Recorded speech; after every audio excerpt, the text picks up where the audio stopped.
I'm Gabriela Fresquez, and this is Radar 2020. 2020 has exposed America in so many ways.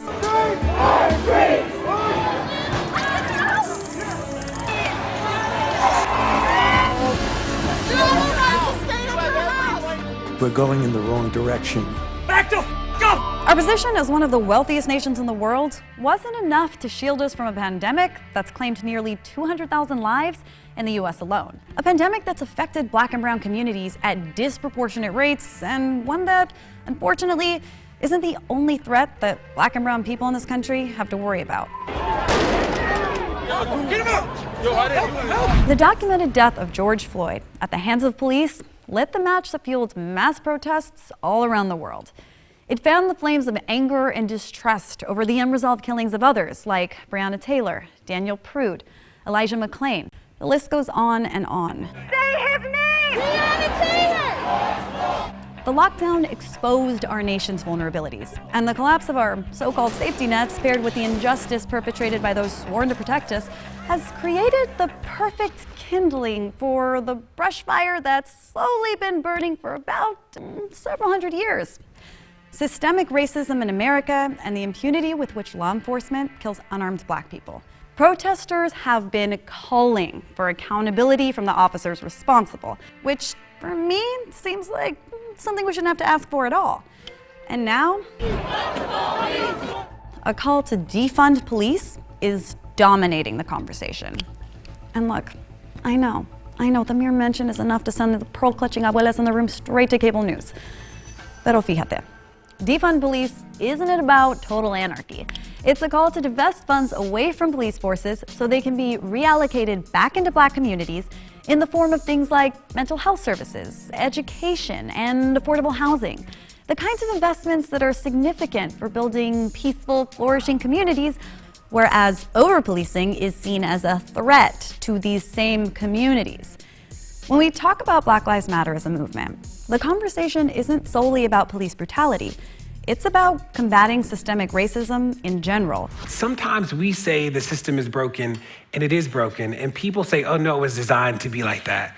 And our takeaway is that it was designed, that people made it up because people made it up, we can make something better. So when we hear the system is broken, we are always mindful that it doesn't have to be. And when your country's justice system is rooted in white supremacy, we can safely assume it's got kinks, and not the fun kind. I got a chance to talk with DeRay McKesson, co-founder of Campaign Zero and one of the earliest supporters of the Black Lives Matter movement, about this and much more. One of the rallying cries now that we're hearing over and over again, of course, is defund the police. The idea is something that I think the majority of people actually agree with. And it's rooted in this notion that experts should do what experts do. So the question becomes, what things that happen in community do you need somebody with a gun to respond to? Because that's really how people conceptualize the police. It's like bank robberies, okay, cool. Missing kids, probably not. Car crashes, probably not. Traffic violations, probably not. So when we list the things that require the expertise of someone who has the power to kill, the vast majority of responsibilities we give to the police should probably go to experts who handle those things. So that's the core idea. And I think that idea actually isn't controversial. I think that people agree with that idea, even if they struggle with the packaging that people offer. The police disproportionately kill Black people and Latinx people in every way that we slice the data. So this is heavily about people of color who are underrepresented in the US population right now, in the subsets, overrepresented in the disparity. If you fix this issue of policing so that Black people aren't being disproportionately killed, so nobody's being killed, you actually are helping all the Latinx people, you're helping the trans siblings, you're helping everybody, right? So that's why we focus on Black people, because when we look at the data, Black people are often the most marginalized, the most disadvantaged. So if you make a system that works for them, you automatically make a system that works for everybody. But the vision and the Black Lives Matter movement in general Whose lives matter? Everybody's lives matter! face some serious opposition. Opposition that seems to be coming from the top down. This cruel campaign of censorship and exclusion violates everything we hold dear as Americans. They want to demolish our heritage so they can impose their new oppressive regime in its place. They want to defund and dissolve our police departments. Think of that. And who better to explain the hostility than Paris Denard, the Republican National Committee's senior advisor for Black media affairs, opposer of BLM, and ardent Trump supporter. Well, first of all, thank you for having me. It's a pleasure to be with you on this new show. No, I do not support the Black Lives Matter organization. I think that it is a phony organization that is actually doing more harm than good. I'm a person who supports reforms. I think reforms are important, whether it's criminal justice reform that you saw President Trump lead on, or his executive order on safe police for safe communities, which actually is the only piece of action that came about after the horrific death of George Floyd. You do believe, obviously, in the need for police reform. You don't support the Black Lives Matter movement, but you actually mentioned something. So my next question was essentially going to be, what are the Republicans actively doing right now to push forth legislation that would end excessive police force? I mean, look, in Congress, you have to work together. So if you have a piece of legislation that is there, that has the backing of the President of the United States and the entire administration to push these things out and to execute it, then why not start from there? We have seen again and again the use of excessive force on people exercising the First Amendment right. You don't think that's wrong? If law enforcement feels the need to keep the peace and do so by utilizing those techniques, I think they should do that. If it is found that what law enforcement did was wrong and they can be punished or brought to trial, or then you should let the justice system work its way out. The impact that Black Lives Matter is having on policy, politics, sports, and society as a whole is palpable. And so is the backlash. Racism isn't just a black and white problem. It's also a cultural issue, particularly among Latinx populations.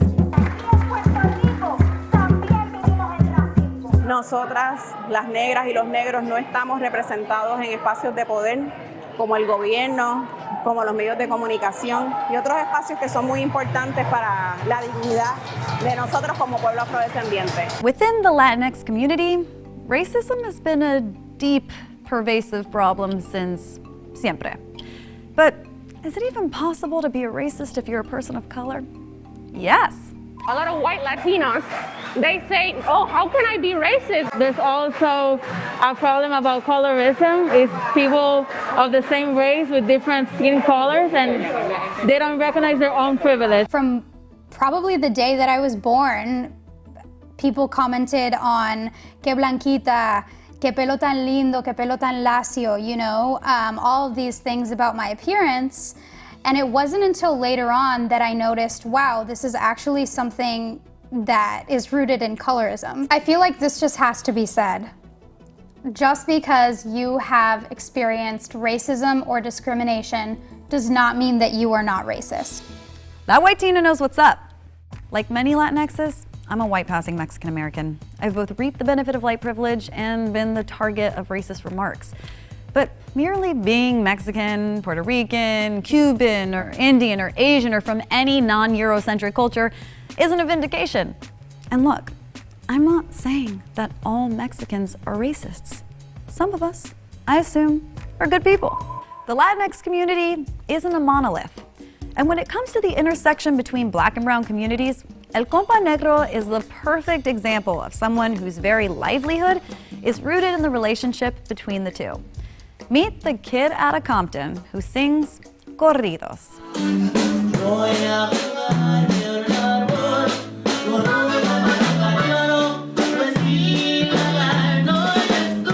I'm always asked, ¿por qué la música mexicana? Why Spanish music? Why? Why? And to be honest, I don't know, it was just something that I was drawn to. It's a part of me.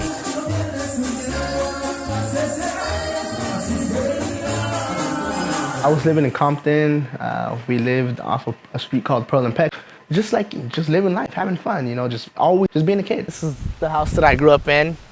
I thank God that I was, raised in this neighborhood because it's very diverse. I had, African Americans, Latinos, all, in the same block.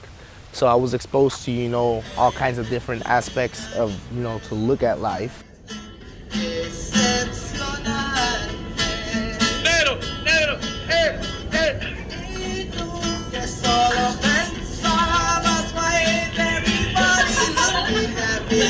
Before, when I first started singing, I would get a lot of hate from, black people, like especially at school, they would, they wouldn't let me sit with them, My brothers and sisters, they would tell their friends that I was their cousin. Because they'd be like, why is your brother wearing boots to school? Why is he looking like a Mexican? My opinion to them is not gonna matter. They're gonna feel and think the way that they were programmed to think, Por Los Ángeles y San Francisco, y también por Las Vegas, Nevada.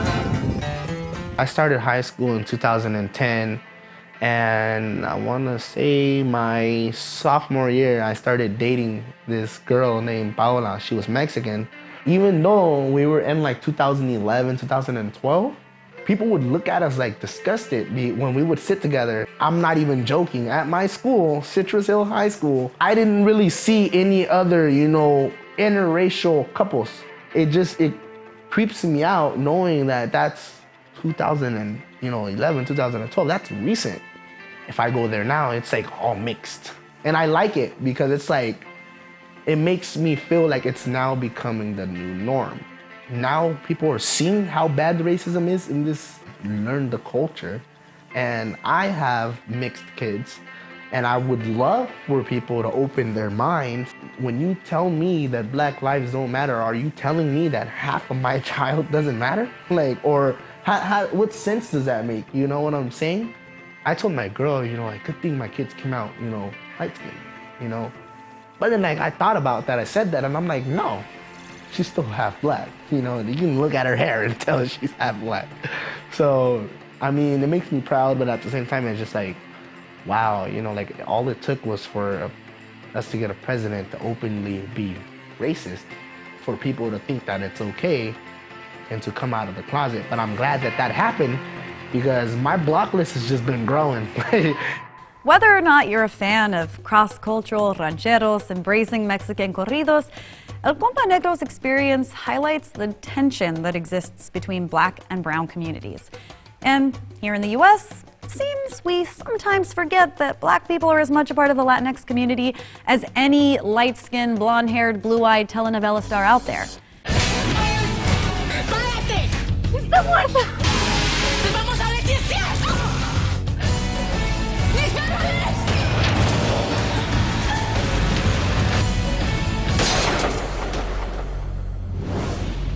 And while I will not apologize for our passion, we do need to acknowledge our history of excluding Afro-Latinxs from our culture, our stories, and even our newsrooms. We often fail to recognize our own biases and blatantly racist cultural norms. Hi, where's your mommy? This is Pam. Mom and I are looking at the house. Oh, thanks, princess. Come here. Antonio, mira que hacía años que yo no veía tanto juntos. Pues hija, ve acostumbrándote, porque entre los que vienen de Haití y los que nos están mandando por el Mariel. No, y menos mal que nosotros no somos racistas.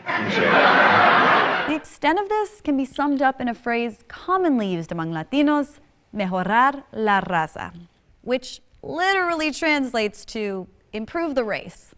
Something said when a darker-skinned Latinx marries a lighter-skinned Latinx. This would be an example of the darker-skinned Latinx mejorando la raza. Me dice, ay, cásate con uno de otro país, dice, para que conozcas otra cultura, ¿no? Y aparte dice para mejorar, dice ¿cómo me dijo? Mejorar, o sea, físicamente, ¿no? La raza. La raza. Ah, la raza. Me dice. ¿Y si escoges uno peor? En las costas, algunos indios regalan a sus hijas a los hombres blancos como yo, para mejorar su raza. Pero tú no necesitas regalármela. te doy esto por ella. Does that make you uncomfortable? Me too. But many Latinxs today reject this narrative and are doing their part to educate their communities about how this kind of thinking perpetuates violence. And in order to have these kinds of conversations, we have to acknowledge that this part of our cultural legacy exists. My cousins and I would have conversations how if we had kids, how nice it would be if they turned out like our father's side of the family, which is lighter skin with green or blue eyes. And it's embarrassing for me to think of that now, but that is what was taught to us since we were little. In order to fix this, in order to have a positive impact, we have to recognize our own racism. As an Afro-Latino, I've experienced all forms of racism. I've experienced racism that is very covert and passive. Cuando uno va a solicitar trabajo, una de las cosas que te miran es el pelo. Te dicen que te tienes que peinar, pero ahora mismo yo estoy peinada. I've also experienced direct racism, been called racial slurs. I've been told, why do I live in a certain neighborhood? Cuando te dicen, ¿verdad?, que eres feo por no tener unas características semejantes a las características europeas, a las características blancas. There's also a problem about colorism. It's people of the same race with different skin colors, and they don't recognize their own privilege. Oh, you have to be with a white guy because you have to perfect the race. Maybe in 20 years, to mejorar la raza will refer to improving the human race by extricating racism in all its forms. But what can we do in the meantime? Apparently, quite a lot. Meet Nydia Simone, aka Black Tina, a filmmaker, content creator, writer, and producer who's on a mission to amplify Afro-Latinx and Caribbean voices. I created Black Tina not only to amplify the voices of Afro-Latinx and Caribbean people, but also to celebrate our cultura. We have this robust culture, but I couldn't find that in film or in television anywhere. So I really wanted to change that. And as a filmmaker and a writer, I had the power in my hands to do it. So that's what I'm doing. So talk to us a little bit about the work you're doing right now. One of them is La Bodega, where we talk about an Afro-Latinx family who's forced to sell their bodega to Jewish real estate developers. And we also launched Conexión, where we talk about the pressing issues in our community. There is so much to be proud about in our history and culture. And I felt like, why are we waiting for other people to celebrate us? All right, chill. Y'all punks need some discipline. So my work, I love talking about the people who broke barriers and people who paved the way for me to be here with you right now. Por ejemplo, Lulu Guerrero. She was the second Black woman to have a reoccurring role on a national television show in the United States, and she was Dominicana. I'm really proud to be a part of this legacy of creators and storytellers. Lulu Guerrero was a pioneer in her own right, as she was a model, singer, actress, in a time where Black people were rarely seen on screen. Miss Guerrero. Wait, why don't we just talk to her? How did you see yourself at the time? Like, did you see yourself as being a pioneer? Or was it a situation where you're just going with the flow? I believe I was just going with the flow, like I said before, because I was too young. I was not thinking of that. And I didn't have any problem. I worked for a Black modeling agency at that point too, so I was already established in that market, as a Black. And I did have offer from white agencies. I didn't want to switch. Everything went well. Was there like a large, at that time, did you know of large pay disparities? At the beginning, yes, but then my agent said to me, Lulu, I'm going to put you back in the market as with a white salary range. And I go, oh, Mrs. DeBoer, don't do that. My God, I'm gonna be out of a job. She said, no, I'm gonna put you $60 an hour. And I go, oh my God, I don't think I'm gonna get any job. She said, yes, you will. And sure enough, it didn't make any difference. Oh my God, yeah. And then even in those days, that was a lot of money. This is amazing. Latin America is no stranger to fighting for the right to be seen and heard. And Afro-Latinos have been putting in the work for quite some time. I mean, it was the first Black republic that led to the swath of freedoms. Yes, I'm talking about Haiti.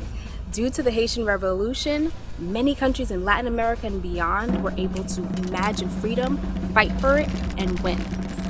The Haitian Revolution is extra special because not only were they fighting for the independence of state, but the freedom to live without shackles. The Haitian Revolution made way for the independences of the following countries: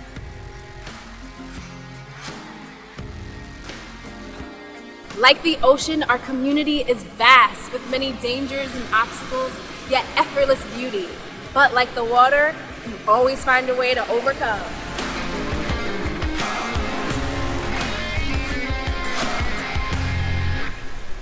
In addition to systemic reform, increasing the visibility of Afro-Latinxs in our communities is another good first step. Maybe what 2020 has exposed most of all is our ability to live with economic uncertainty, remind us of our collective responsibility, and have uncomfortable conversations that challenge everything we believe. Or maybe we're just living in one long interactive episode of Black Mirror. I don't know. Either way, I think Cardi B summed up the collective experience of 2020 back when we were just at the precipice of our no end in sight American-made Corona coaster when she said, "Shit is real! Shit is getting real!" Maybe we should have listened. I'm Gabriela Fresquez, and this is Radar 2020.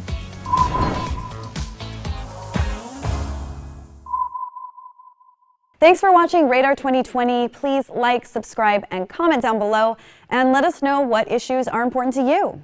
But only the important ones, because the frivolous ones are like so 2019.